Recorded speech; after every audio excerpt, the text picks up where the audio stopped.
And we're live here right at 5 o'clock. Right at 5. So thanks for joining. Too bad we're not streaming this on big screen because we got Roger and the Beach here, so they can't be streaming it. I was just thinking, I was like, Todd, try adjusting your mic. my mic not loud enough for you? Okay, yeah. It was cutting out, picking up every other word. Oh, shit. Okay, well, let me look. Okay. I don't think I got that many things.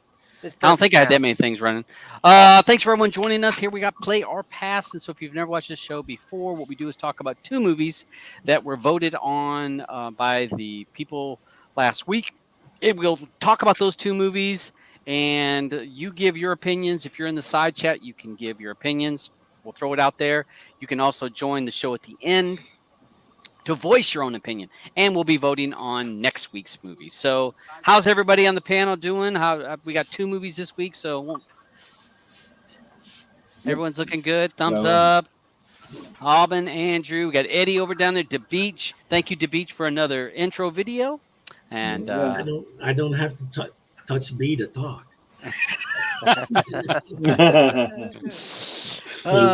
So yeah, for us and we'll talk about the Oculus later on, but we got some junkies on the panel.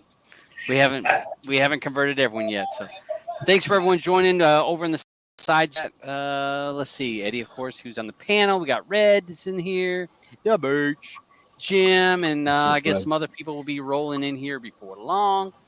So be sure to vote on the Telegram chat. We have 16 movies to pick from. Of those 16, we're only going to watch a maximum of 2. And so take a look. It's on 2 different polls because you can't do but 8 at a time. So there's 2 different polls if you would want to vote for those. We got Canuck Girl. Go ahead. I only watched 15 so far. I still have one left to watch. So I doubled my weekly, load watching. Yeah, but Roger, myself, and DeBeach have an excuse because Saturday night we were watching fights for 5 hours. Yep. And then Sunday we watched 7 hours of football or egg ball. This was Sunday. It was from Sunday when I posted them. I didn't watch them until I posted them. So all right, we'll get rolling on this. So we've got a couple movies. Which one do you want to start with? Hold on a second. Well, let me share the movies that are for next week. So if you have a chance to vote, let me open up this window. So we've got this over here, which is my Telegram. You're able to vote. We don't see it yet. We don't see it yet. You have to. There you go. It's up. It's up. Yeah, it's up. I see it. I see it. Okay. American Siege. Borrego. Okay. Borrego. Clean Confessions. Cyrano. Gilbert. The 355. The Ledge. Yeah. That's the second set. Yep.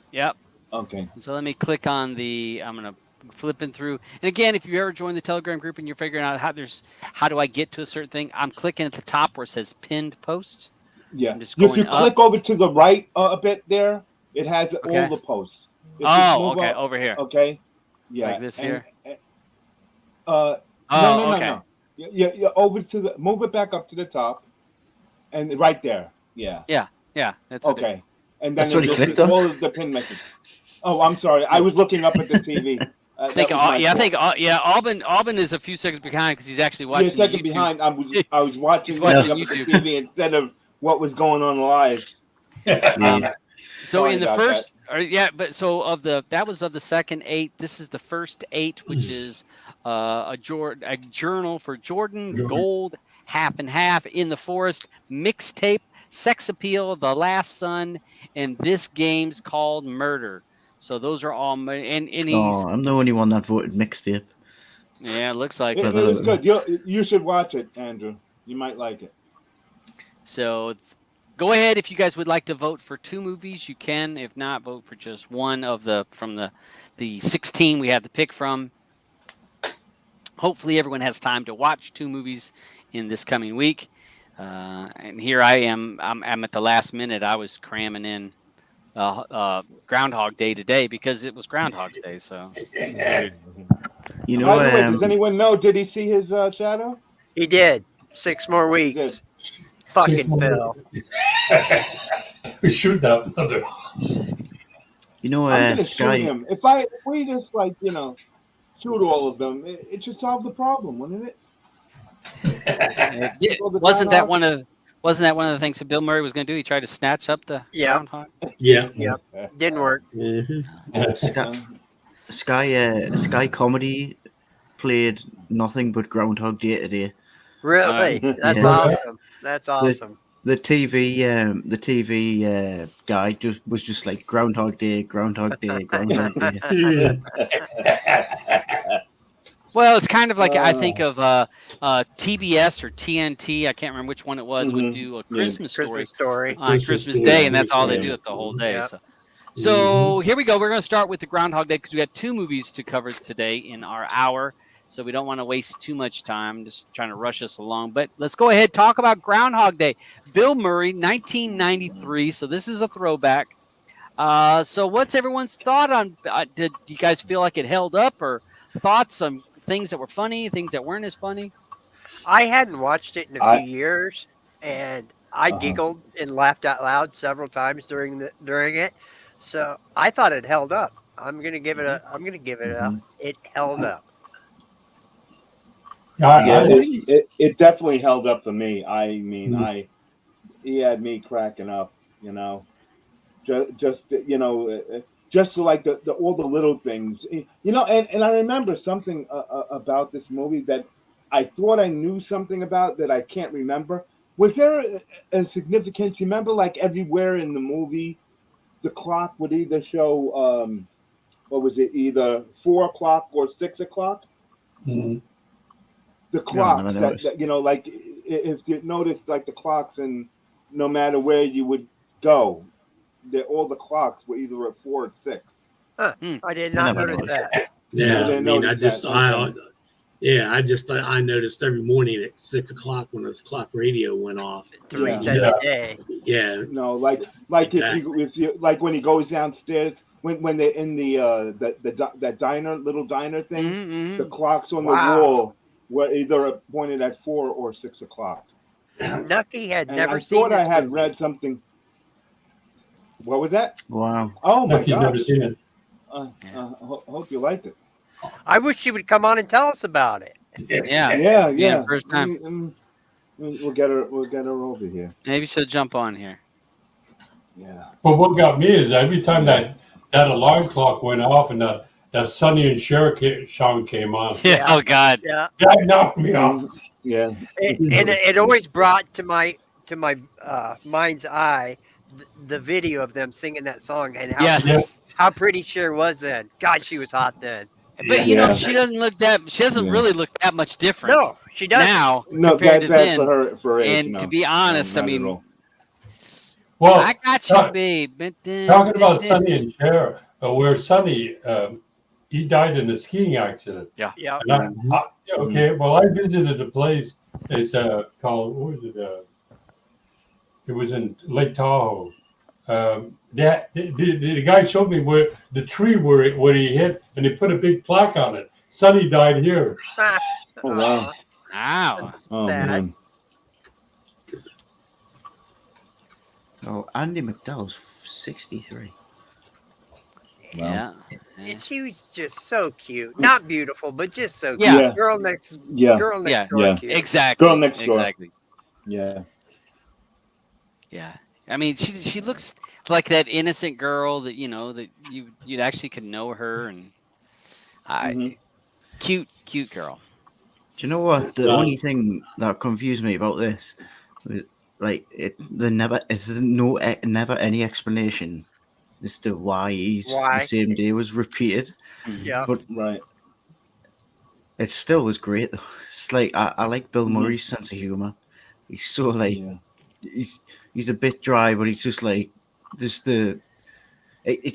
character reminds us of the character that he plays in Scrooged. Yeah. He's just like not liked by anybody, and then he eventually comes around and starts thinking about other people. Like, and I was just, I think they did a good job of like showing what someone would be like if they repeated the same day over and over. Because at first it's just like denial, and then it's just like strange things, and he just does stuff for himself, like stealing the bag of money, and then stealing that car, running from the police, stealing the car, and then he gets to the point where he's just like, he's absolutely fed up, and he just keeps repeatedly killing himself. I just like, I like the way that was done. You know, and that's dark humor, all off. My Name is Ove. You know, that I'm not sure you could get away with in Hollywood today. I'm not sure you can have a character commit suicide 8 or 12 times in a movie. I'm not sure they'll let you make that movie. Yeah. Yeah. No, when he comes down. Well, they did that breakfast, and he grabs the toaster. You know, goes upstairs. You know, then next thing the lights flicker, and the lady it kind of dawns on her. You know, what the hell just happened? You know. So I mean that was pretty good. Did anybody else notice how much this ice sculpture was dripping water when Yeah. you made it? Yeah. Because I was thinking you couldn't make that very quick. Because No. it's going to have to be happen quick. Because they're going down. Well, you know, one of the things, and Andrew brought up a thing about Scrooged, and I think that's where this, for me, I think that was what they're trying to tell you in this story, for me. Because again, they don't give you; it's not clear cut. It's for an interpretation. I think he was until he did everything right the way that he should have done it. It's like the skip on the record was going to continue to skip as long as he was doing things incorrectly. Once he did every single thing, and he did good things for other people, just like with Scrooged. You know, Scrooge had to do things for other people. He had to do the right things. He had to live his life right. And once he did that, you know, he wasn't going to die like, you know, what was in his future. And I think that's what this story is kind of telling you, is that Bill Murray had those opportunities, and finally he got them all right. And then I agree. Skip. I think that's probably definitely what it was, because like even when he was doing nice stuff, sometimes he was doing a lot of stuff for himself. Like when he's like learning all this stuff about Andy McDowell's character, but he's really just doing it because he wants to sleep with her. Like it's just a until like challenge. the final day. Yeah, like the final day that he's just doing stuff for other people, and he doesn't care about and like doing anything for himself. That's when, like you say, when karma was fulfilled and he got to move on. You know. Yeah. It reminded me a lot that of. would make you not want to do anything wrong again. Yeah. It reminded me a bit of that. What was that movie that Sandwich? 50 First Dates. Yeah. Oh, I never seen that one. You know, you never seen that one? Drew Barrymore and Adam Sandler. Drew Barrymore. What more do you need in a power couple? Nah, not appealing. That is a good movie. That's a good movie. We actually watched that. I watched that over winter break with Blue. We had to watch that. She saw it, and she's like, oh, we got to watch that. And that's a good movie. It's got a bunch of laughs in it. It really does. Yeah. You know, and the funniest part of this movie for me was when he kidnaps the gopher and this bit, where it's just like just drive off the thing. I was watching real close, and all the faraway shots of the gopher driving had a freaking gopher sticking above the steering wheel. Yeah, because you could see it when he slid across the street. You could see like a thing go. Yeah. I like how the groundhog was called Phil as well. Yeah. Punkatani Phil. Punxsutawney. Yeah. Well, Todd, you got one up near where you live. It's called Weirton Willie near Owen Sound. Okay. I haven't seen him yet. Someplace guys are pulling their willies out. That doesn't sound right to me. That can go in so many different directions. Yeah, so many thoughts went through my head. It's just like where they were at Gobbler's Knob. You know what I mean? Gobbler's Knob. Yeah. Gobbler's Knob. You know what I mean? Yeah. I had a groundhog under my shed this summer. I think I got rid of it. I'm not sure, because I did everything to try to get rid of it. and all of a sudden he just disappeared. Somebody told me to say piss on the entrance where he goes in. That's what I did. I think one of my favorite lines in this was, you remember when he goes down to the to get the coffee, and he asks the lady if they have cappuccino, and she goes, I don't know, and he's like, and under his breath he's like, I don't even think you know how to spell fucking cappuccino, you know.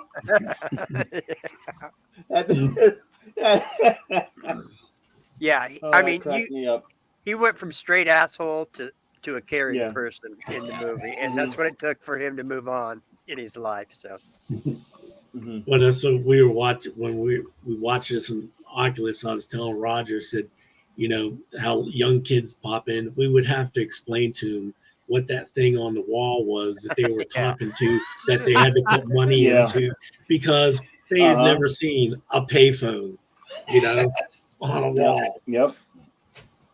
How about that beta camera that they were using? Yeah, that was a beta. Yeah. That was a Betamax camera. It is. You can see beta right there on the side. Yeah, it's a beta camera. Most newsrooms went beta. Because it had better quality. Much better. Yep, that's why I still got mine. Yeah, we're not surprised for a comeback. I know. But I liked it every time he turned around the corner when we was getting ready to go to shoot, and he, you know, the beggar there on the corner is looking at him, and all of a sudden he turns off and he steps off the sidewalk, and his foot goes into the pool of water. And every time he did it, I was checking, trying to see if the level of the water went down. It never went down. It was always full. Yeah. And Ned Ryerson, the guy that he confronts him rather, prior to him stepping off, is one of my favorite ancillary characters in the movie by far. Yeah. I that was just so funny how he finally gets rid of him. You know. Yeah. He buys everything that he sells. Yeah, he buys everything. No, but before that, when he was like hugging him and all, and that was pretty funny. I'm all for just Ned. Pam knocks him out. Yeah. Well, no, I found it. The funniest part was when he says, "Hey," and he starts hugging him. He says, "Oh, you know, I missed you. Hey, can we go to your room? Can we go to somewhere private?" And the guy's like, "Wait a minute." Just running away. I thought that was hilarious. Yeah, that was funny. Yeah. Yeah.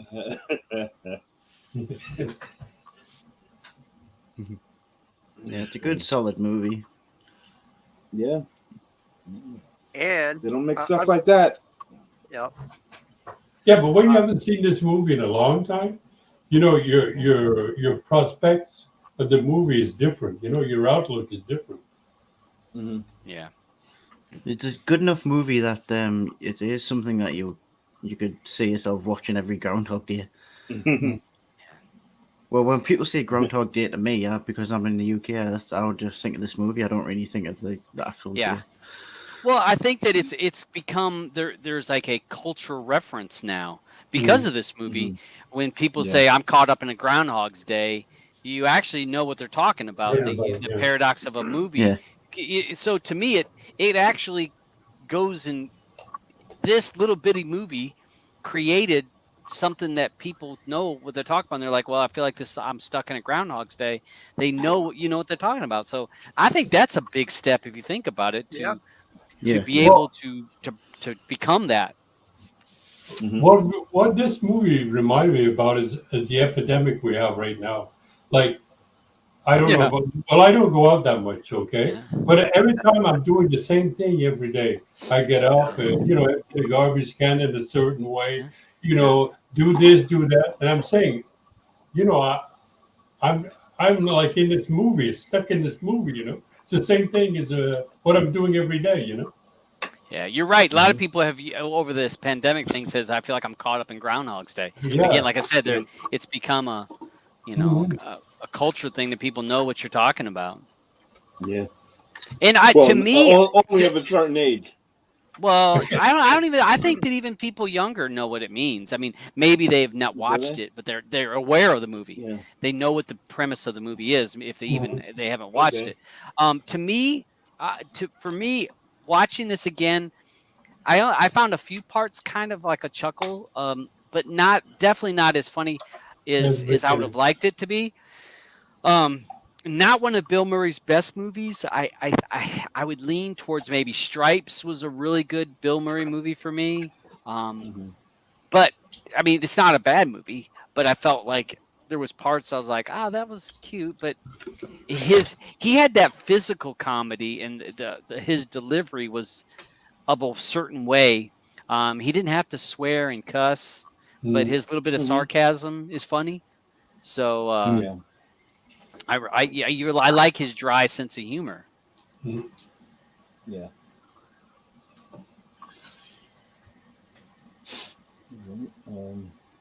Should we vote on it? Yeah, let's go ahead and vote, and then we'll jump on to the next movie. So let's go through. We'll go through the people on the panel. Let's stop sharing that. We'll go through the people on the panel, people on the side chat. Play or pass, and if you've not watched the show before, play would mean that you would recommend this to somebody else, a friend of yours, a family member, that you would recommend it to be a movie that they should watch. Or pass is that you wouldn't want your name on this movie as a recommendation because you don't want somebody to come back and yell at you about recommending a sucky movie. So we'll start with Roger. Roger, what do you think? Play or pass for Groundhog Day? It's a definite play for me. I still had some giggles. So, I really would like to know if Nucky laughed during it. I can't imagine going into it fresh. It's been so long. Yeah, good point. Good point. Well, let's see what she votes over here. Beach? Yeah. I give it a play. You give it a play. All right. What about you, Eddie? I give it a good play. Good play. All right. What about you, Andrew, who has never seen the movie until today? You give it a play? I have. I have seen the movie. Yes, I've seen the movie a few times. All right. It was Brewster's Millions I haven't seen. All right. She didn't like it. Yeah, she passed on it. What about you, Alvin? Oh man, I'm a play all day with this. It like I said, it held up for me. Just good morning, Bill.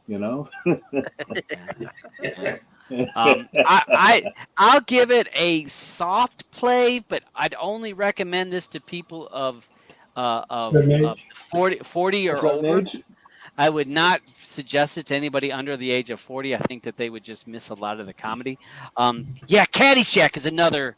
Thank you. That was another perfect move. That's probably one of Bill Murray's best movies. So yeah, that's probably right. So we got another. Leon's giving this 100% play. So a lot of we had. You really don't think that if you took a 16 or 17-year-old kid and had them sit and watch it, you don't think that they would laugh at this? Even a 13-year-old kid. I don't know. I think that they would. I don't know. I think that to me, I just feel like a lot of kids would pass on it. In my opinion. Wow. Are those kids that screwed up in the head that they don't get this? I know. I'm just saying that. But I don't have kids, so I think some younger people might enjoy it, but I don't think they would find it as funny as us. Yeah, especially most of us watched it on VHS. Yeah. I mean, we all watched it when it first came, when it first hit the video store. And hey, for you folks that don't know what VHS is, that was when Netflix was at an actual store, and you had to go get the tape and bring it to your house. So you didn't have Netflix; you had to actually go to the Netflix store and get it. So And don't forget the video cassette recorder. Yeah. And some VHS tapes used to come in like a case that looked like a book, a leather book. Some of them.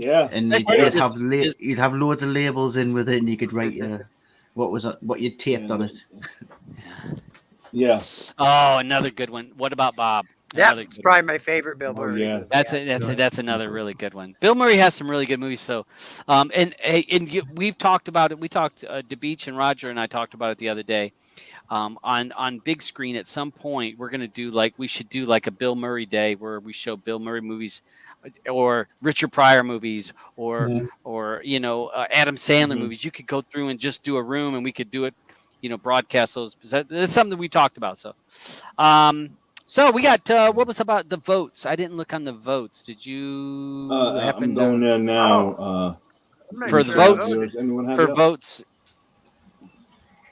Well, talking about sitting down and watching the whole sequence of movies, I did that with my kids with The Godfather. You didn't watch the third one, did you? No, they watched them all. Oh, that's just at the end we were talking like The Godfather with something in the side. Hey, all right. So I'm looking at on Telegram. It has 93% was a play, 7% was pass. So. Looks like one vote was a negative, and the rest were. So okay, all right. So was the negative vote in Telegram? Was that a female also? Because I noticed that all the no's coming through live was female viewers. Oh, yeah.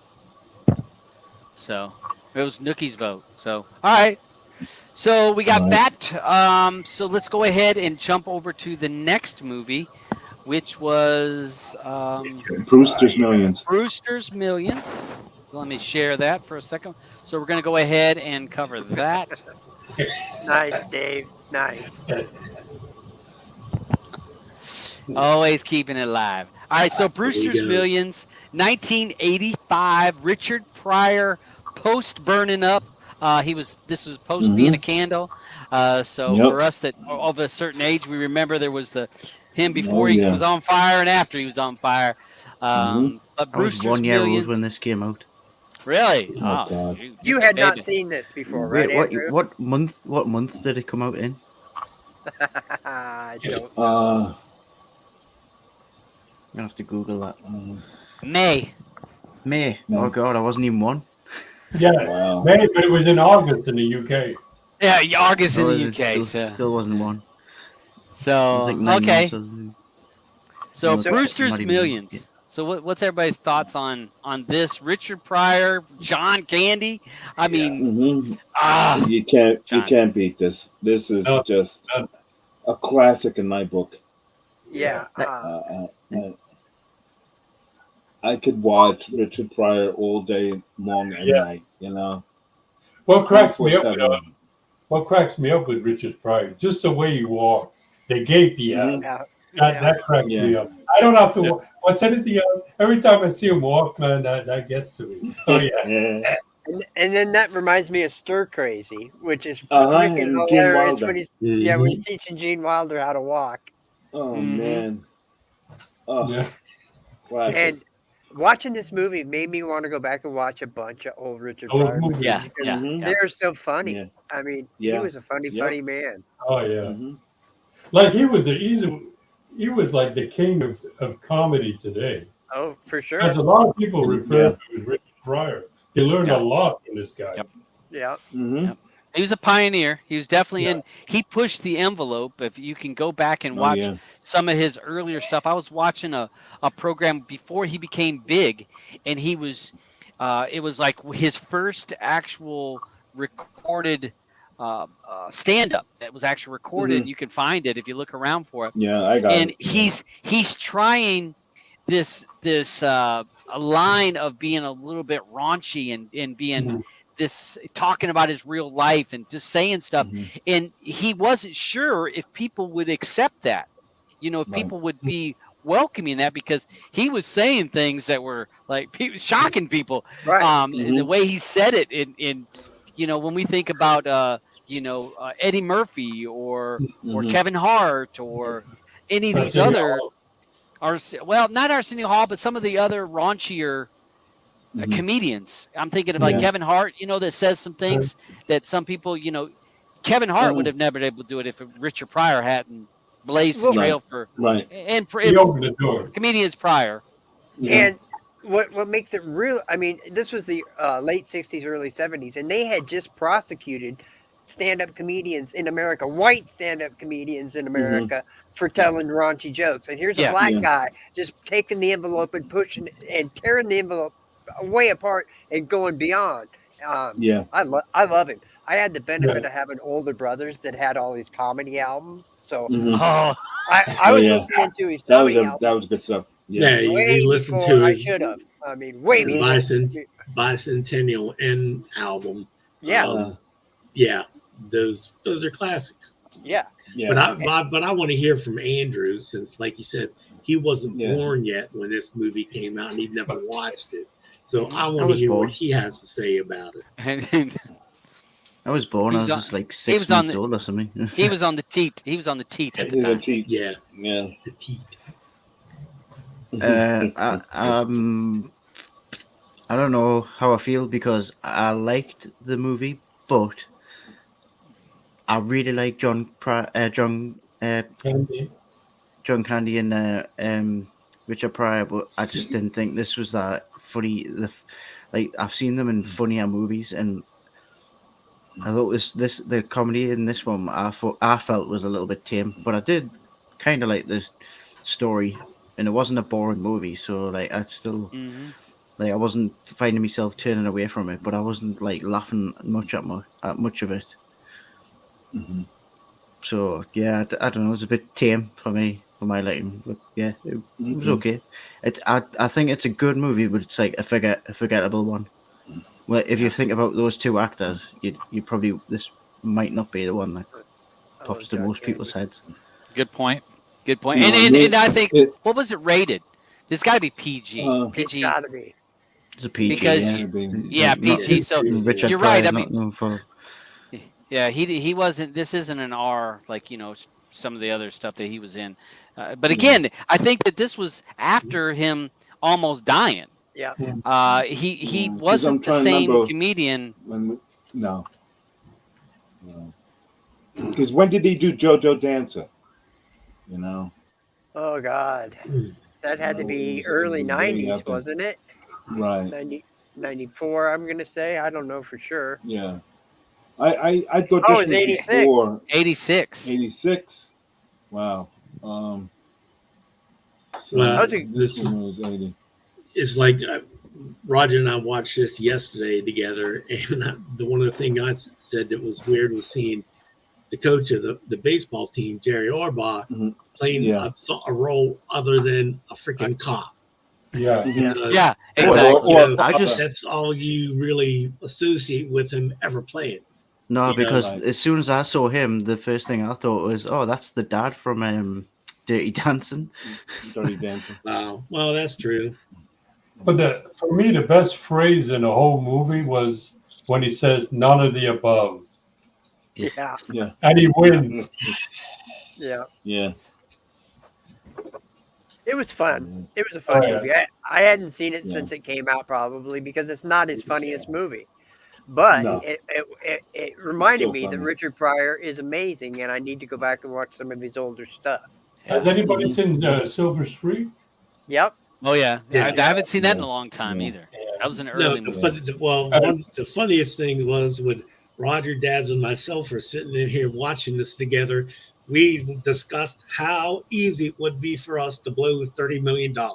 Right. We figured it out. Oh yeah. We figured it out within 2 minutes how we can freaking blow $30 million at the snap of a finger and collect it. So yeah. Well, probably easier to spend $30 million these days than it would be. Yeah. 30 years ago. Yeah. But our plan would have still worked. I love the stamp thing. That was great idea. That was good. That was classic. You know what I mean? That was clever. Yeah. But when he bought that stamp and he put it on the postcard. Yeah. That was the best one. That was. And Smirnoff being the taxi cab driver, we discussed that while we were watching it.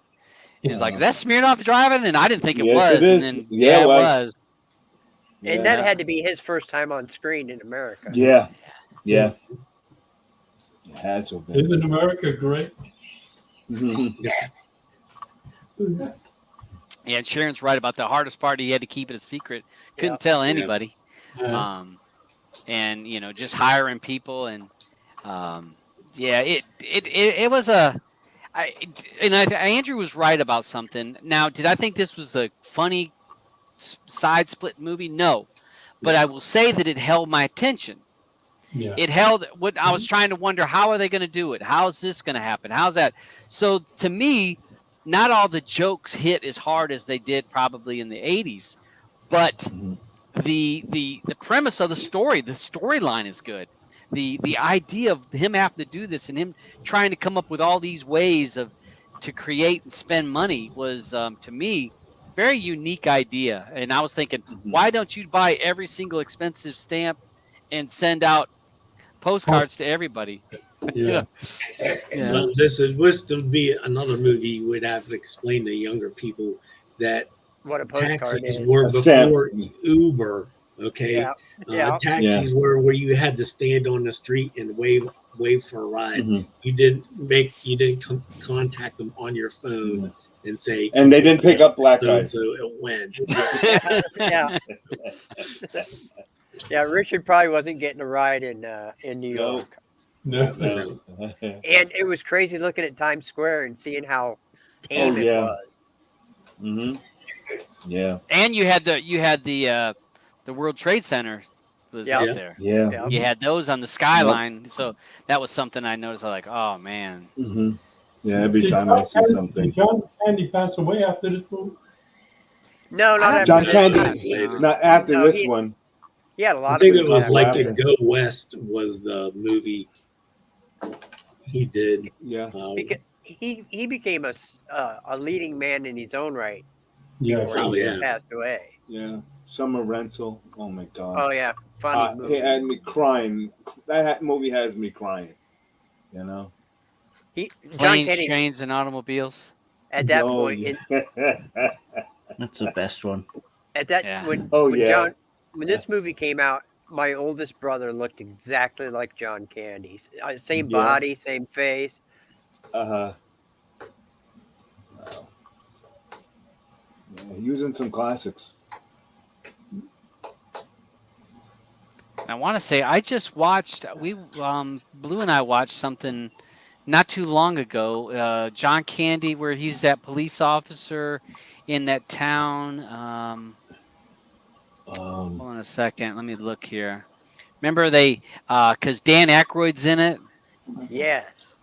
And they ate those sausages. What the hell is the name of that movie? What the hell is that? Chevy Chase, Demi Moore, John. Yeah. Is the son?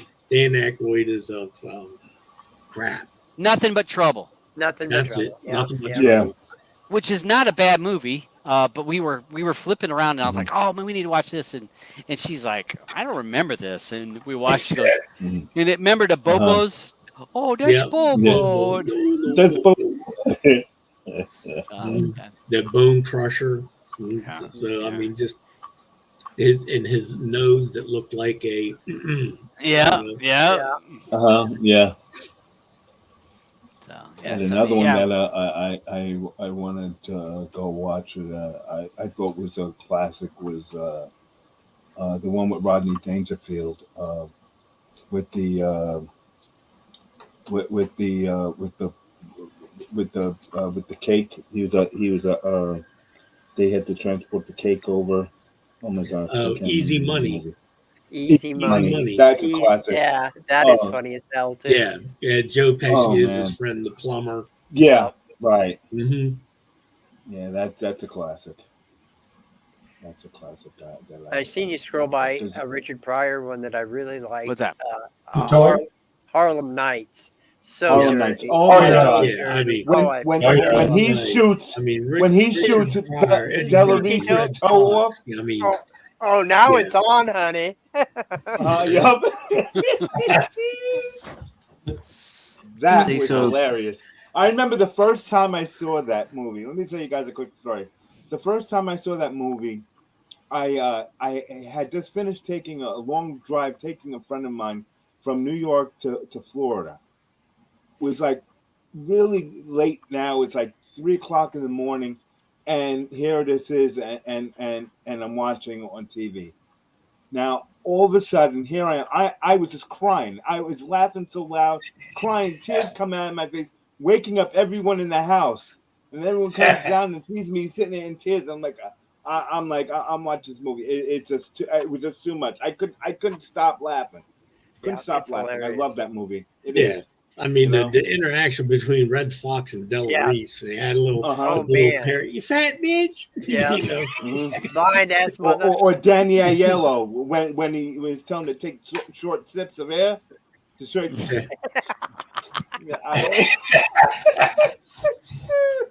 Yeah. Oh my god. Classic. I just wanted to point out as well that you guys are kind of like proving my point of what I was saying about this movie that we're supposed to be talking about. It's got two really good comedic actors in it, but it's not the most memorable one, and that's proven by the fact that there's so many other ones that you've all just went listed through and talked about. That's why this one is like, it's a good story, but it's not memorable. So it's not. I hadn't watched it since it came out. I never seeked it out to watch it again. I hadn't seen it since 1985, and there's a reason for that probably. Well, I sent this one to Alvin as a suggestion for a throwback, but I got it from one of my sons. He said, "Dad, I just watched Brewster's Millions." I said, "Yeah," and he says, "Well, because he goes back." We said, "Hey, Dad, remember this? Remember that?" Yeah, but the reason why I like it because I showed this movie to my kids to show them what the value of money is. That's why I showed it to them. Yeah, Moose should have told you that. Moose out front should have told you that. I did like the idea of spending so much money that you just get absolutely sick of spending money. Yeah. To the point where you don't spend it. It's a good way of getting $300 million. And $300 million meant something in 1985. Now it's Jesus Christ, that means it's something to me now. I killed for $300 million. That's a lot of money. Yeah. So what the great. Hell would you do with $300 million? Living large, in charge. That's what you be doing. All right, so we're going to go through and let's go ahead and vote for player pass on this particular movie, Brewster's Millions, because as Andrew said, we got on a rabbit trail going down some other movies that Richard Pryor and John Candy have done. So definitely some people, if you guys have not watched some Richard Pryor movies, you need to go back and take a look at some of his movie and John Candy's classic movies, classic comedian, great stuff. So we'll go through. Let me get that off of there. So, Roger, play or pass for Brewster's Millions. It's a comedy. It made me laugh. So, on my metric, that's a play for me. I would say watch it. If you've never seen it, watch it. So, it's a play. All right. What about you, Mr. Dollar Bill, $100 Ben Franklin? Yo. I would still give it a play just because I like those two guys. Yeah. What about you, Eddie? Mine is a super play. Super. You're going to super play. What about you, Andrew? Play or pass? Mine is a pass. I did enjoy the movie, but if I was going to recommend a John Candy or Richard Pryor movie to somebody else, it wouldn't be this one. Gotcha. All right, fair enough. All right, what about you, Alvin? Play for me all day. Anything Richard Pryor, I loved him and I miss him. Yeah. I wish he was still here. And it really always kills me every time I think about him is that knowing that he died thinking no one liked him or no one thought he was funny. You know, he's the king. He's the king. He'll be the king forever. Yeah. And they'll probably be saying the same thing about me when I'm going. So for me, I'll give it a play. I think it's fair enough that it was not their best work, but the story held me enough throughout the story. the storyline was good. I thought that it was enough that even if I wasn't cracking up, I still would watch it. I was still trying to figure out what was going to happen. Could he spend it all? And my idea was, how are they going to trick him to get him to not spend that money? And we saw how they tried to do it at the end. Mm-hmm. So I'd give it a play. In the Telegram group. Let's see. We have 11 play, 2 pass. Okay, so 11-2, so good enough. Yeah. So so for the most part, we have a play for Brewster's Millions. Again, if you may want to check out some John Candy or Richard Pryor's other content, because there's plenty of that stuff out there. So we got that. So for next week, what are we looking at, Alvin? What are we looking at for next week's movies? Or movies? Yep, hold on. I'm trying to scroll to that. Come on.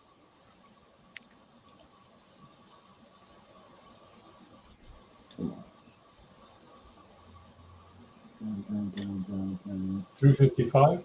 Okay, I think that was one of them.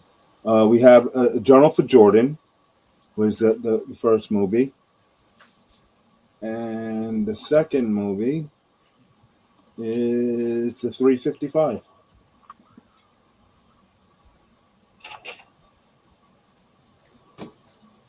So I'm grabbing. I'm going to. The Journal for Jordan is based on a true story. Eh? Yes, it is. Yes, based on a true story, and Denzel directed it. I gotta give Denzel a credit on that. It was I thought it was a good story, and I liked how they put it across. And I'll say that because I watch a lot of talking of like some of the talk shows.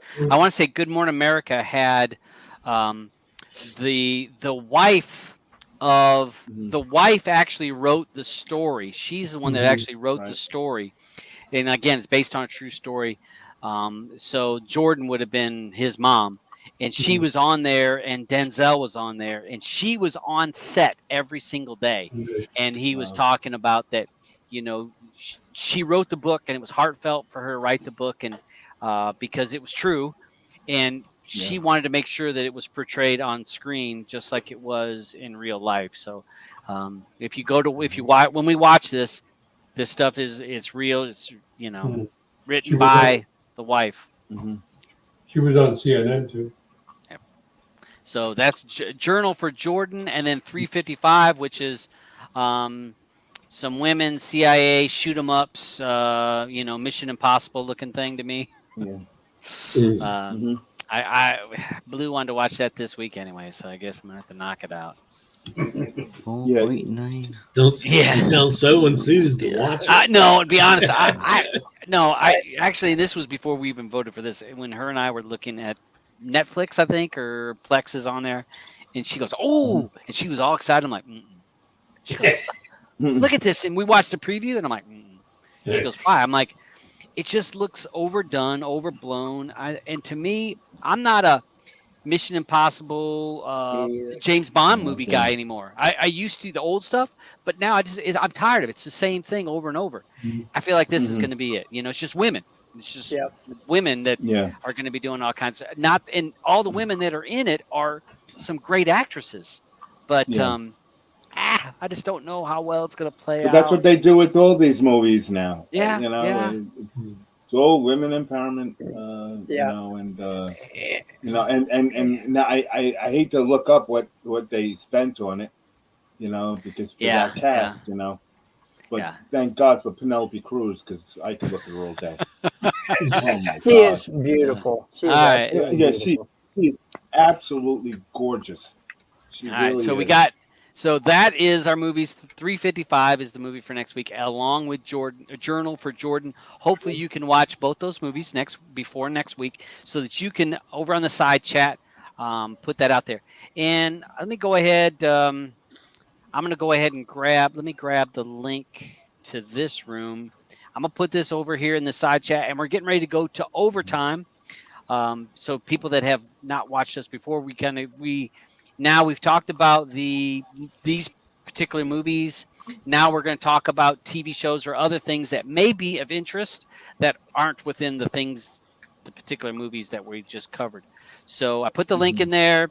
Welcome to join. Anybody can join. We can talk about that. So let's just open the floor. We're going into overtime. Some TV shows. Hey, can I say one thing and I'm done talking? Yeah. 6 Degrees with Mike Rowe. 6 Degrees with Mike Rowe. New one? It's actually been out for a little while. It came out last year, but I just happened to catch it. It is great show. It actually is kind of a history lesson along with a show. And what he does is the premise of the story is he says, goat farming to TV production. Do you know that those two go together? And so he'll go back to how this particular thing, how it links together to get to this thing, and how things happen in history, and how all things are interconnected. Great show. So if you kind of you love to learn about how things work, and 6 Degrees with Mike Rowe. If you're in that kind of stuff, it's a really good. And actually, Blue's like, oh, I like this. I feel like I'm learning. Like it is. It's entertaining because I think Mike Rowe is funny. That's all for me. Is that a TV series? Yeah, TV series. Like Dirty Jobs. Like Dirty Jobs. Yeah, kind of. But it's not on. It's not on Paramount or on Discovery Plus yet. In one episode. Well, no, it's not on. No. It's not on there. I think I actually had to look it up on the big K word. Okay. So the floors. I'm all right. So TV shows, things that you guys that. I don't even know where to begin because I really didn't get to make up too many notes for this. So if you guys want to, I saw something. Okay. I saw something today. The FX was making an Alien TV series. Yep. Resident Alien. Looks like just Alien. The movie. Yeah. Look quite interesting. Yep. Right, I'll watch that. Guess we'll have to wait for the teaser trailer or whatever it is. It's still in. But I'm still just watching the Book of Boba Fett, and I haven't watched today's yet. So. I haven't watched it yet either, so I can't spoil you. You are caught up though, Andrew? Yes. Yeah. Everybody else? Okay. Yeah, I'm up. Can't talk about it yet. God damn it. No, you can talk about it, I guess, because I didn't. No, it'll ruin. Okay. It'll ruin. Oh, okay. We're holding off till the end of the season. Oh, okay. What about Ozark? Anybody finished the first 7 episodes? I haven't got back to it yet. I haven't gotten halfway through. Well, I was busy this week. There's a lot of critics on the last episode. Well, not the last episode, because they've split it up. 7 episodes, then they're doing another 7 of them. But on the last episode of season 4, there's a lot of people criticizing about it. I'm contemplating waiting until the other 7 drop to watch it. Yeah, that's what I think I'm waiting on. This way I could, be happy with it. Yeah. And it is good. If you like it is great. Definitely good. All right, I'm going to say one thing. It's just come out recently, that new Bradley Cooper movie, Nightmare Alley. All right. And let me just suggest this. If you plan on watching it, I would suggest you watch the original version of it, which is from 1947, because the story is better than the current one. My opinion, the new one's not bad, but to truly understand it, I think the first one, that's just my thing, because a lot of times I like the original movie versus a remake of it. But that's my 2 cents. I'm waiting until all the Righteous Gemstones are in the can for this year before I watch it. I think the likes of Disney Plus and like networks like that they're kind of pulling the industry away from doing remakes because and I like this because they're making new content from popular movies like what all the stuff they're doing with the TV shows for Marvel and all the stuff they're doing for the TV shows for Star Wars. it's getting you interested in like secondary characters Yep. from the main movies, and without touching the main movie's story too much. So it's kind of like a remake, but not a remake, and it's better than. Well, Yeah, but so many movies. I mean, so studios, they own so many movies that are in their vaults, in their scripts, and it's just easier for them to, rather than take a chance on an unknown product. You know, well, okay, here's an old movie in our vault. Let's remake it. You know, no one's seen this one since, like I said, Nightmare Alley came out in 1947. So now they're finally doing a remake of it. The freaking Brewster's Millions, okay. The first version of that was with Fatty Arbuckle back in 1921. Yep. And there's been like 4 of those made. So how they recycle everything. Everything. I was just trying to think of like some movies where they could like make some TV shows out of, like what they've done with Marvel and Star Wars. I think maybe like Indiana Jones or something. Stargate has endless What We Do in the possibilities. Shadows. They took that movie. They took that movie, What We Do in the Shadows, and turned that into a movie. I mean, there's that Willow TV series coming out as well. Willow's coming. Yep. I hope Mad Marta can somehow make an appearance. That's going to be interesting. Yeah, they could do it like. Sorry. No, go ahead, Andrew. I was just going to say they could do like an Indiana Jones type movie, TV show series as well. Yeah. Or even that museum one that was kind of kiddie, Night at the Museum. Night at the Museum. Yeah. Yeah, there's endless possibilities. But I don't know. I don't think that these guys are smart enough to come up with a full storyline for something like that, because they're not thinking back on everything else that might have happened within the storyline and the continuity of what actually happened. You know, you take a lot of movies right now, you know, they just look at it and say, oh, well, okay, we're going to redo this movie, or we're going to redo this TV show, and they know nothing. They don't put anything in account of what happened in the old stuff. I mean, they do a good job of that in the Star Wars. The Star Wars ones have done. They've done a good job. Yeah, well, that's because it's Star Wars. Well, yeah, that's what I mean. They got a lot more money to do something like that. It's got to be a movie that's got good body of material to make a show out of, like good backup secondary characters, and not just like a TV show about one main person, a movie about one main character. Like Jim in the chat there has made a good point. Like National Treasure, I'd probably want to see that as a TV show rather than the movie. Yep. Yeah. Maybe a different actor. And one of my favorite IPs that isn't being used right now is Stargate. There's the destinations are endless on Stargate. You can set coordinates and go to anywhere. There was a TV show though, wasn't there? Two series. Oh yeah, two. But they're not doing anything with it currently. Is my point. No. Yeah, we could reboot. But it's like even with the Star Trek, how the fans would go out and they would make their own stuff up. Some of that stuff was actually pretty good. Yep. You know, and they came up with some good storylines for the stuff, and you know. Hey, you could have a Harry Potter TV series. For sure. No. only in the UK maybe. It would be great on Disney Plus. I mean, it's the target audience for it. It would make $1 billion.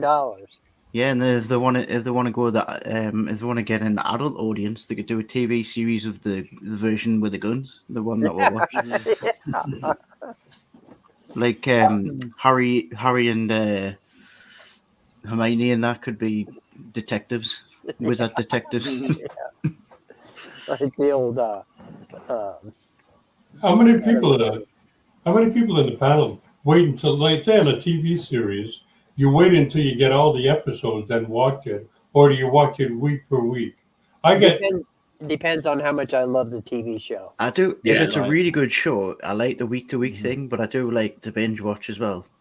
The only problem is with the binge watching, like what Netflix does, is that you end up binge watching it all so quickly that you've got nothing else to watch afterwards. Yeah.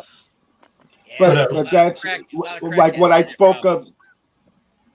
Well, that's why, like how I was saying last week on Streaming Matters about with, by them putting out all of these shows, 7 episodes at a clip, they do that, twice, and that's it.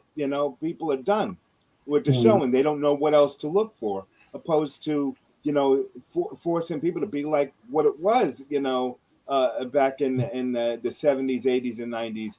Of okay, you watch the episode, and they kept you, wanting to watch it.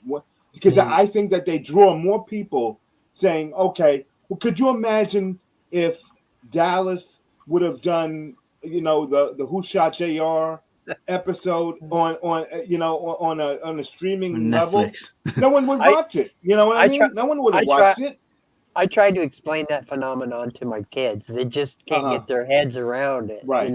Right. I think it's as well as that, like that format of releasing everything at the same time. It's kind of like it makes more spoilers because there's some people that just like watch, like, yeah, they've got all the episodes available to them, but they just watch a couple because they don't have time to sit and watch them all. But then you've got these people that well, that's why in a way I figure, sure, we here have got the K thing behind us, but knowing Disney the way they are, the same way how Disney took away, like they would stop, streaming certain shows or movies because they didn't want anyone to see it, and they would put it in their quote unquote vault, and I know if they had a way of doing it, they're going to do that. They really will. As much as people might sit there and think that, oh, well, I'm getting my digital version from, from Disney or whatever. It's not going to last. They're gonna want to hold on to the reins of their stuff. I see it. But what I try to, let's say, wait until all the episodes are there and watch, like do a binge watch on it. I did it on one, but I get to a point where if I start off a series and I get hooked on the first episode, I'm always waiting for the second episode to come out. As soon as it comes out, I jump on it right away. No, I like to force myself to say, oh, let all of this sink in. Let me enjoy the character.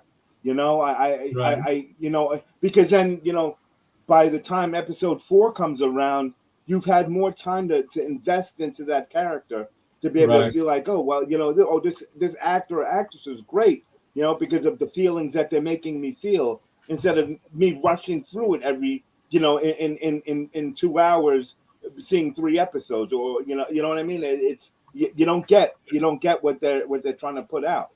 I think it depends on how confusing the plot is. If it's a real confusing plot, I think it's best to binge watch everything, so everything can be fresh in your mind.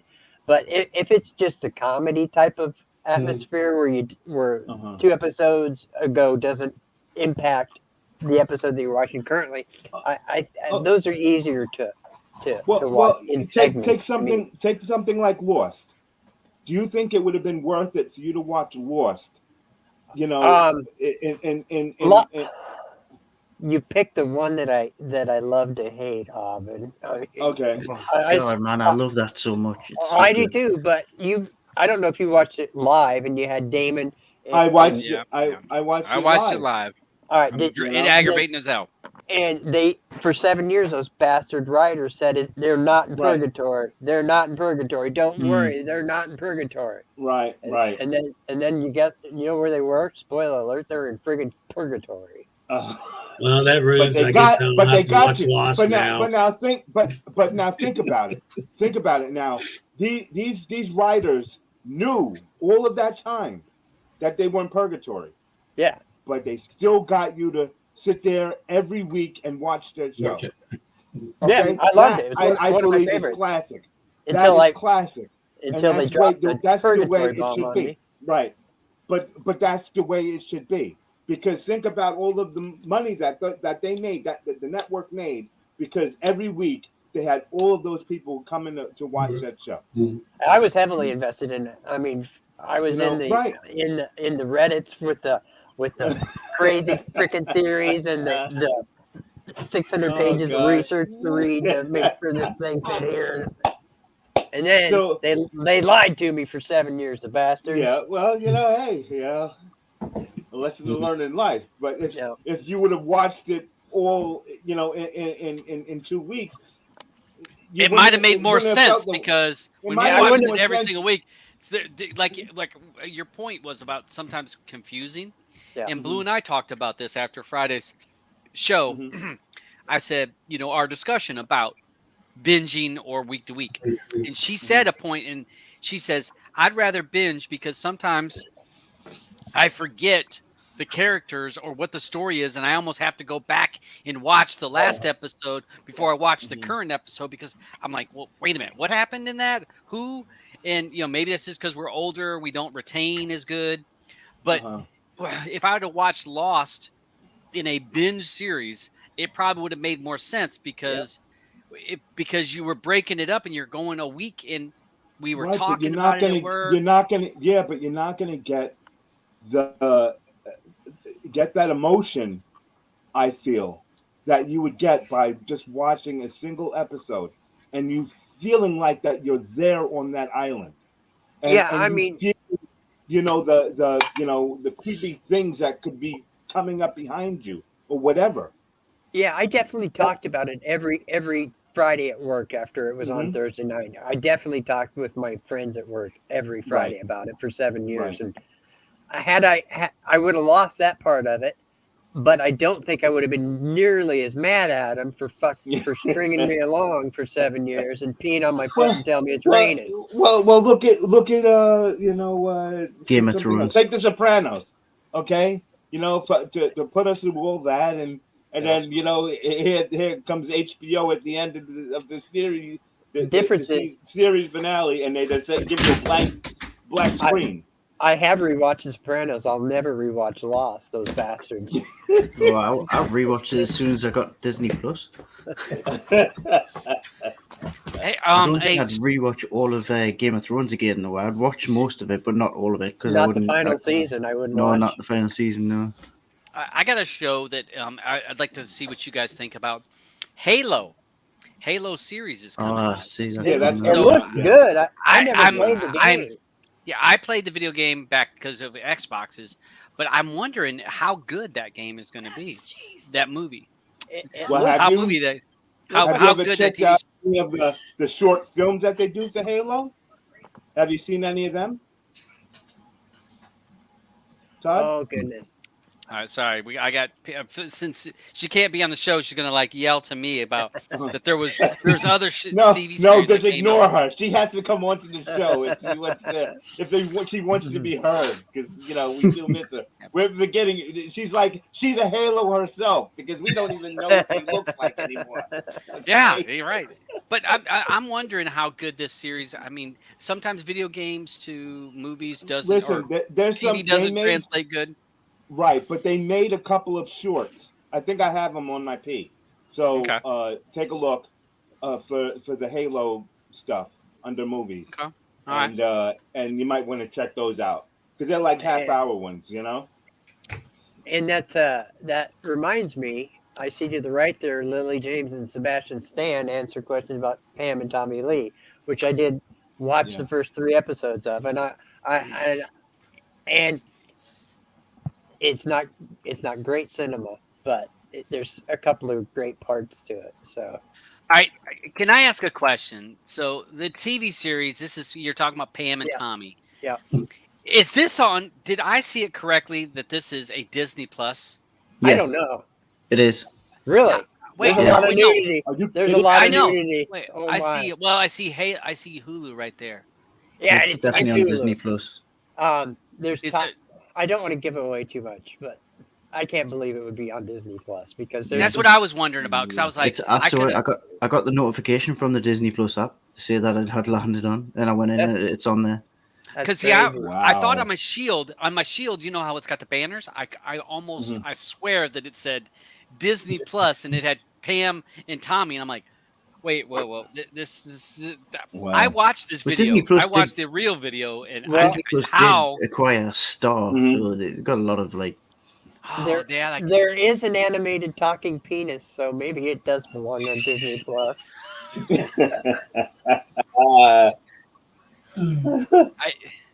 I don't know how. How do you put that on Disney? I don't know. I don't know. I'm gonna look at. Sebastian Stan is really good in it. And Tommy and Pam could not have had anything to do with this because it makes them both look very bad. Yeah. Very bad. Okay.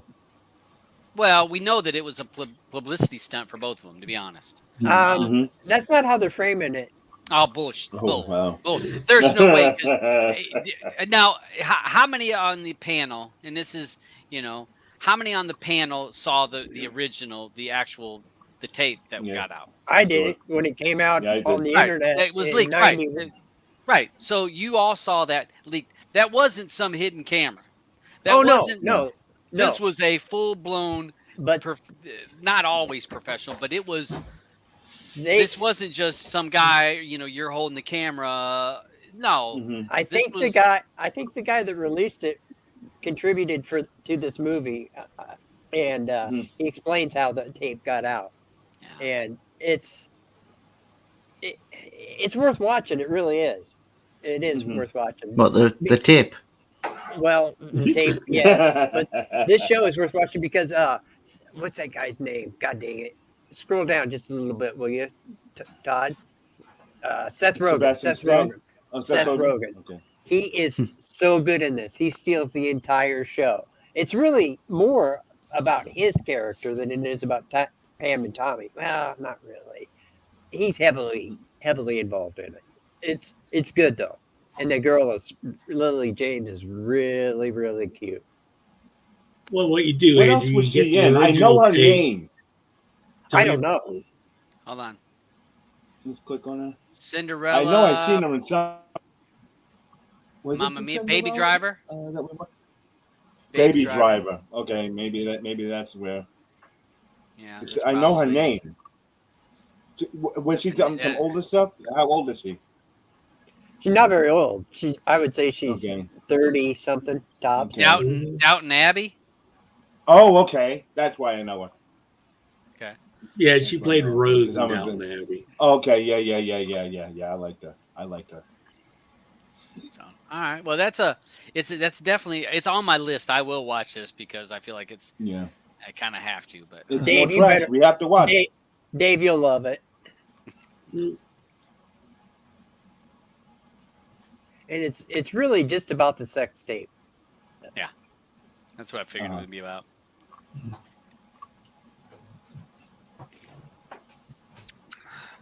Oh.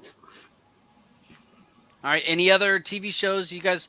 I will say 1883. 1883. Yep, the prequel to Yellowstone.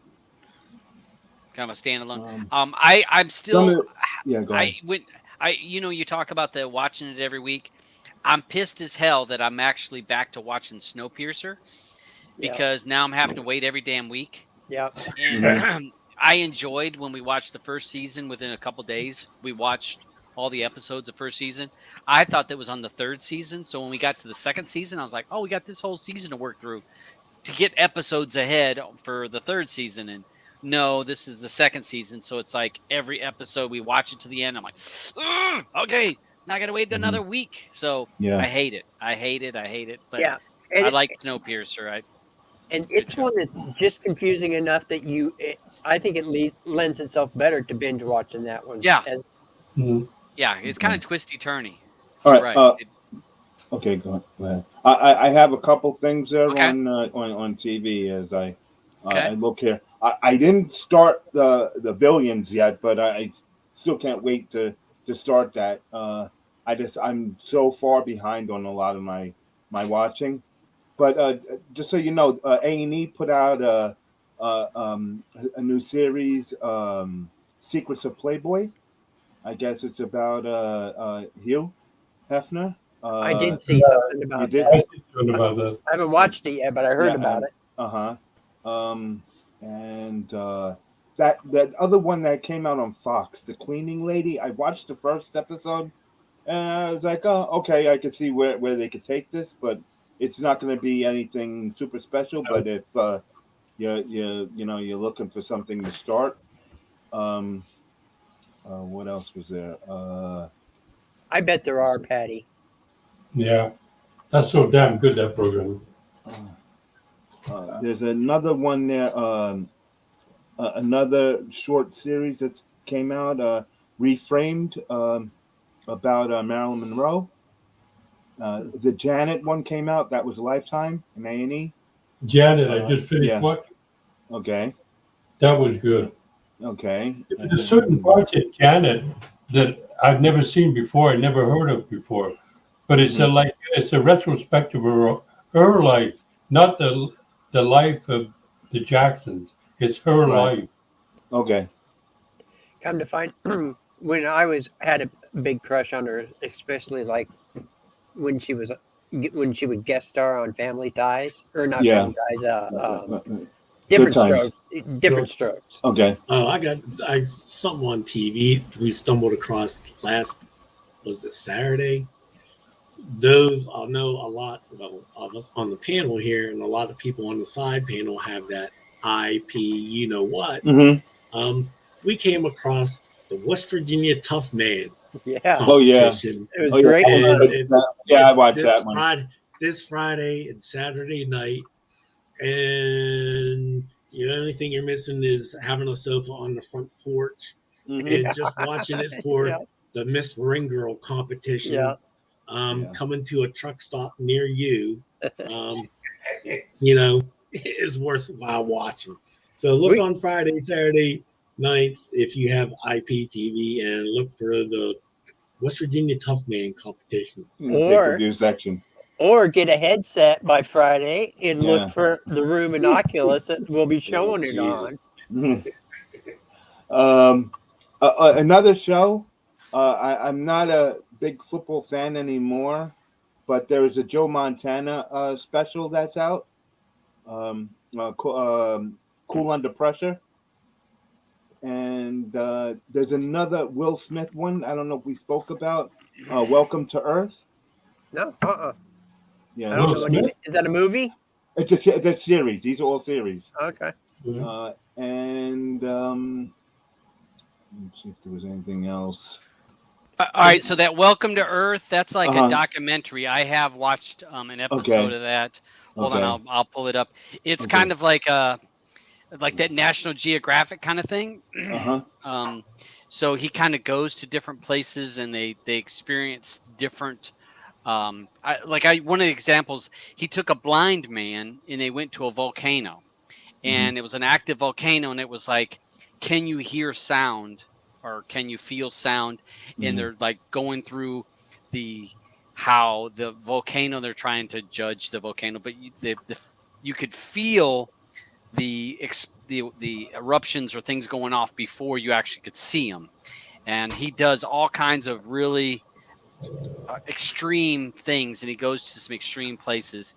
If you like a National Geographic kind of stuff, I think that people would get into it. But if you're into that type of content, well, a lot of that stuff is actually pretty good. Yeah, there was also, I don't know, it was about American football. How many people saw it? It was called All Madden. It's basically a documentary about John Madden. Okay. Not John Madden football, the game. It's about John Madden, the guy. Yeah, it was done by Fox, so it was pretty good. If you liked him as a football announcer, then I think you would enjoy that documentary. I did like John. He was a no bullshit kind of guy. Yeah. And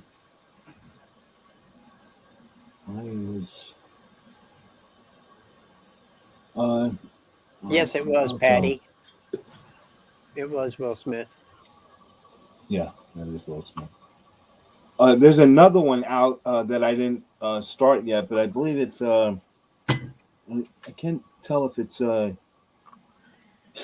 maybe ABC Queens. It's got Can't even tell. Can you pull up that one for me, Todd? Queens, Queens. Yeah. 2021. ABC. Yeah. Yeah, ABC. Okay, that's a new Yep. one. I didn't start watching it yet. I watched the first episode, didn't really get into it. Didn't get into Yeah, it? Okay. I don't think it would be for me either. Okay. All right. And I think that's about it. When I Too much flesh. did anyone watch that Ordinary Joe? Nope. No. I don't even know anything about it. Okay, I didn't start it yet, but it's another one for me to start. And Euphoria, does anyone watch that? I didn't. I I watched. know Eddie does. I'm going to start watching it because I'm a pervert. Okay. All right. The girl from White Lotus, Candace Sweeney, I think is her name, the cute little blonde. Oh, Euphoria. Euphoria. Yeah. Oh, yeah. Evidently, she gets naked in every episode. Oh, So Okay. I'm going to go back and start watching that one. it's funny. I go to a drugstore and see there's this big announcement, and she's like the model for the announcement, you know. And every time I walk in, I said, "How come she's got clothes on?" Sharon liked Queen, so okay. So let's go ahead and wrap it up. We'll go to just some after show, so you guys can run the after show, and we'll just see if anybody wants to jump in there. Again, we have the movies for next week was Journal for Jordan. Journal. Yep. And the 355. And there we go. Those are the two. So those are the two movies for next week. We've given you a plethora of TV shows that in the overtime player pass and things you may want to check out. And so we've definitely got some good options. So just to let everyone know, there are some of them like for Roger the you just said that you were you're a pervert. You'll love I, Gilbert. I haven't heard of that one. Yeah, that one you'll like. That Borrego with Lucy Hale. For some reason, she is so cute, and I'm hooked on her like I got hooked on Emma Stone. She's a great actress. She is, and she did a really good job at that movie. So I told you people go on and take a look at it. Clean with what's his name there? Adrian Brody. To see Adrian Brody playing not a bad guy. He's a good guy, but who was a bad guy. So to see him play that, I was impressed. I do have to say he's so good. He's really good. And I know a lot of you guys don't like the Bruce Willis, but take a look at American Siege. That's his new one. I know you're all going to be laughing that Bruce Willis is doing another movie, but listen, another movie. Another movie. I just had that conversation with my oldest son, he's anti Bruce Willis, and I got to thinking, and Bruce really is in some of my all-time favorite movies. He's in 12 Monkeys, the 13th Element, Looper. Yeah, but the problem is my problem. In the past, he had some good movies, really good movies. Yeah. But in the last 4 or 5 years, I mean, he's Nicolas Cage. Yeah. He's just jamming movies. It's the scripts that you get. It's the scripts you get. But he accepts them. He's accepting them. I mean, he wants to make money. Why not? He's doing 7 or 8 a year. Because if he's going to be the top billed person on there, take the money. If they're going to give him a bad script or something, he can't. And especially, it's not like they have him really running around. Don't take the money. Because he's too old. I can't blame him. I can't blame him because now he doesn't have to go out there and swing his arms to kill somebody. He just takes the gun and shoots him like a Bronson would, and I love him for that. I'll always like him for that. The other movie there, Gold. It was weird, but it was a good storyline. I have to give it that. The story was right on. So you might want to. That one actually, that one's piqued my interest. I interest. thought about watching it. And I'm gonna have to watch it when Blue's not here because she was like, "No." What's that album? Gold. Gold. Yeah. GOLD. Yeah, and that mixtape was you could sit down with your kids and you need to. Well, can you? No, it depends on the age of your child. No, but it was a good watch if you wanted to, see something that was in an actual record store that we all used to have to deal with, and the sex appeal was another good one about this girl that makes this sex app for her when she's trying to get into college. It was a good one. And The Last Son, that was a Western. I like. I think I voted for that one because it was a Western, even though it had Machine Gun Kelly in it. Yeah, I know. Yeah. So, all right, well, let's run through and say goodbye to everybody, and then so we can go ahead. We'll be an hour and a half. The Beach, anything you want to say before we go? Nope. Thanks for having me, and see y'all next week.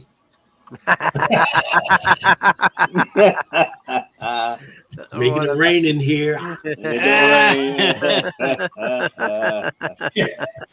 So, all right, Eddie, anything you want to say before we go? Yeah, just looking outside. I'm looking at my best friend. He's on shovel. He's waiting for me. Have a good show. Yeah. I'm learning about him. Roger. Thanks for the invite. As always, had a good time. If you haven't already heard my pitch, buy a goddamn Oculus. Yeah. All right, Aubin. Thanks everyone coming out. Sorry I took up everyone's time, but I wanted to get those movies across to everyone, just to make sure you guys are always looking for something to watch. Just watch them. Yell at me online about them if you don't like it. Good enough. And all right. See you on Friday. Thanks. I'll say thanks to everyone for watching. We'll be here on Friday. And again, I'm a proponent for people buying the Oculuses. It's nothing better than some of us watching. Roger, DeBeach, and myself have watched movies together. It is fun. It's enjoyable. And watching sports with some of your friends is really good. Again, Saturday night, we had a quad screen going of the Bellator fight, bare knuckle fighting, the pillow fight championship, and West Virginia tough man contest. It was great. Yeah, the West Virginia one was pretty good. And we're watching them, and we're all on this movie screen size theater. Other people were jumping in, and I think Roger had said it's almost kind of like it's like going to a sports bar. You go with a few of your friends that you know, and then other people that are in the sports bar, you don't know who they are, but they drop in. They may join and stay for a while and joke and cut up with you, and you get to know them. That's what it's like, because you can have up to 15 people in a room. And so it is fun. So if you have an Oculus, hit me up. I did a small video about big screen. We use big screen. If your kid has an Oculus and you may be able to pull it away from them to use it for big screen. And it's fun. A lot of fun. It is fun. It's really fun to watch movies and in sports with your friends. It really is.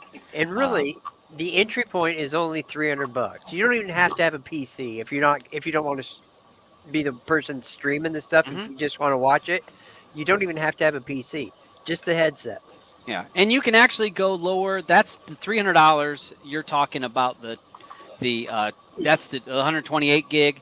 Yeah. You could go with you could go with a 64 gig, which is a lower price point. Yep. Because that's just about storage. But definitely a fun time. So if you guys get that, we're going to continue to do rooms on the weekends and different times and watch movies, and it's fun. Either Dave or I will probably every time from here on out rebroadcast Todd's Friday show in big screen on the Oculus as well. Yeah. Okay. Cool.